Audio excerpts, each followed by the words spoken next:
granddad is a real character. He's 86 years of age. And he comes out with some of the strangest things I've ever heard. I remember saying to him a few weeks ago, I said, Grandad, I said, you've been a bit of a boy in your time. He said, I have. I said, go on, tell me a story from when you were about 21, 22. Tell me something I didn't know. He said, well, he said, I once made love to identical twins. I said, how could you tell the difference? He said, the brother had a moustache. He got kicked out of his local baths a few weeks ago. I said, what happened? He said, it was strange. He said, I'd done about 40 lengths of the pool, and I decided to walk round to the high board, and the attendant blew his whistle. He said, you out. My granddad said, me? He said, yes, you out. My granddad said, why? He said, bulge in your Speedos. My granddad said, he's got a bulge in his Speedos. He said, yes, but his is in the front. The penny dropped. It took a while, Carol, but the penny dropped. But you went to one of these meetings, girls. I don't know if you've been to one of these meetings. Does anybody know what a Weight Watchers meeting? Do you know what a Weight Watchers meeting is, Mark? Weight Watchers. Well, I didn't know.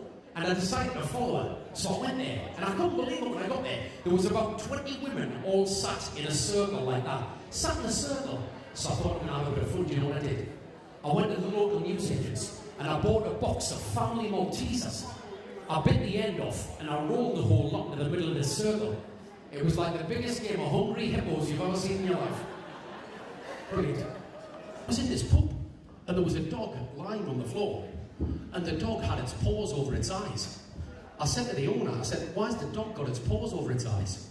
He said he's a massive Chelsea fan and every time Chelsea loses, he puts his paws over his eyes. I said, what does he do when they win? He said, I don't know, I've only had him 6 months. Just for you, Peter. Fantastic.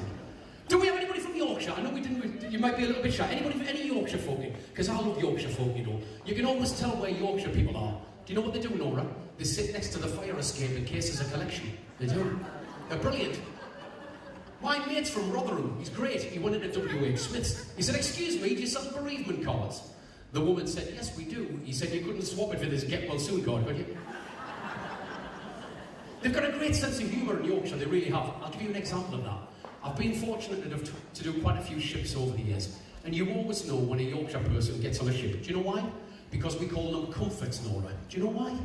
Because you can guarantee somebody from Yorkshire gets to the front of the gangplank with a case, and they go, we've come for cruise. Ladies and gentlemen, I saw Jack the other day in Torquay, and Jack was going into Boots. I said, all right, Jack. I said, what are you going into Boots for? He said, I'm going in to get a Viagra tablet. I said, can you get it over the counter? He said, I can if I take two.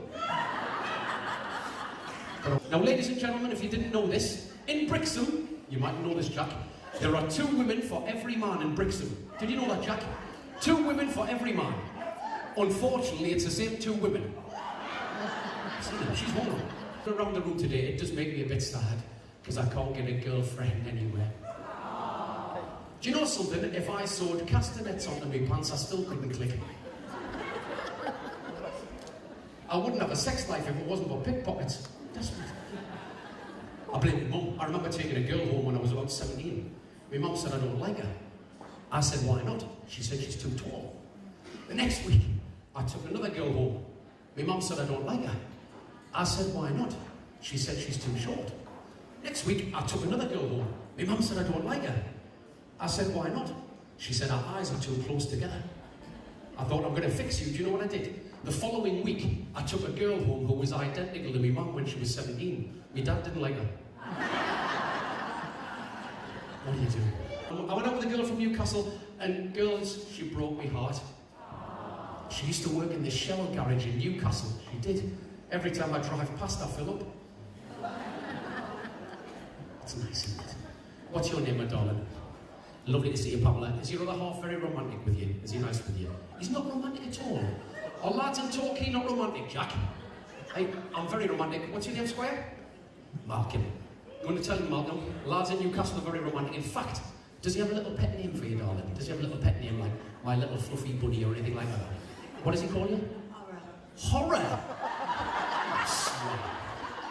Sitting there like butter wouldn't melt. Look at him. Horror. Do you know what, girls? Do you know what I used to call my ex-girlfriend? I think you're going to be really, really impressed with this. I used to call my ex-girlfriend my Angel of the North. Her legs were welded together. Absolute waste of time, guys. Now, as I said, you've gathered by the accent, ladies and gentlemen, I am from Newcastle. I'm a Geordie boy, born and bred. But I'm actually half Welsh and half Hungarian. I'm well hung.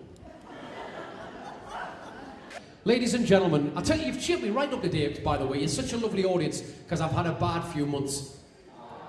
I went in for the Great North Run. I was in first place, and somebody threw a turkey at my head. I dropped a second. Somebody threw a Christmas pudding at my head. I dropped a third.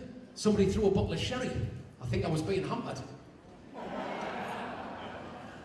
Got even worse than that, ladies and gentlemen.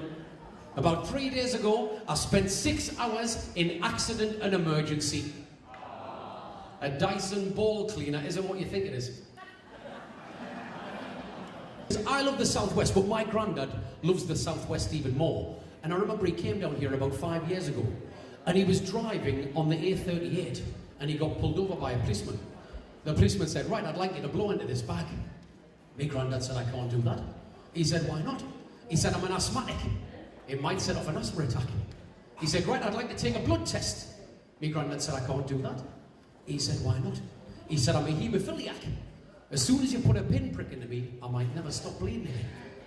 He said, "Right, I'd like to take a urine sample." My granddad said, "I can't do that." He said, "Why not?" He said, "I'm a diabetic. My blood sugar level might drop." He said, "Right, get out the car and walk along that white line." My granddad said, "I can't do that." He said, "Why not?" He said, "I'm drunk." Hasn't got a clue. So I was on this cruise ship, ladies and gentlemen, and they had a bit of a problem with the pensioners having a wee in the swimming pool. So do you know what they did? They put a dye in the water. So if a man had a wee, it would turn blue. And if a woman had a wee, it would turn pink. Well, I sat there watching these pensioners have a swim. It was like watching the Red Arrows. There you go, it was worth it, wasn't it, Carol? Of course. Thank you.